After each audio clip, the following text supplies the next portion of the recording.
বিশ্বসেরা হলেও যদি দেশের জন্য কিছু করতে না পারো তবে জন্ম বৃথা। বাংলাদেশের নতুন যুগের শুরুতে বদলাতে আসছেন অনেক গুণী ও প্রতিভাবান মানুষ। তাদের মধ্যে একজন হচ্ছেন আশিক চৌধুরী। তবে শুধু তিনি নন, আরও অনেক বাংলাদেশি আছেন যারা দেশে ফিরলে বদলে যেতে পারে আমাদের প্রিয় বাংলাদেশ। বাংলাদেশের জন্য তাদের অবদান শুধু অনুপ্রেরণা নয়, বরং একটি নতুন স্বপ্নের দিগন্ত উন্মোচন করে। আশিক চৌধুরীর মতো আরও অনেক বিশ্বসেরা সন্তানরা যদি এগিয়ে আসেন তাহলে অচিরেই বদলে যাবে বাংলাদেশ।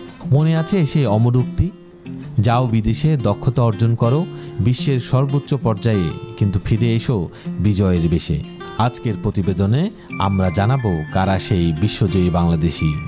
তেমনি একজন রুমি আলী, বিশ্বখ্যাত ব্যাংক জেপি মর্গান এবং আইএফসিতে উচ্চ পদে কাজ করা একজন অভিজ্ঞ অর্থনীতিবিদ রুমি আলী। তিনি বাংলাদেশের এবি ব্যাংকের পরিচালক বোর্ডের চেয়ারম্যান ছিলেন। তার নেতৃত্বে এবি ব্যাংক 2021 সালে নেট মুনাফায় 82% প্রবৃদ্ধি অর্জন করে। তবে ব্যাংকের মূলধনী সংকট এবং বোর্ড পরিচালনায় চ্যালেঞ্জের কারণে তিনি পদত্যাগ করে আবার বিদেশে ফিরে গেছেন। আন্তর্জাতিক আর্থিক অঙ্গনে বাংলাদেশের প্রতিনিধিত্ব করে গেছেন তিনি সুনামের সঙ্গে।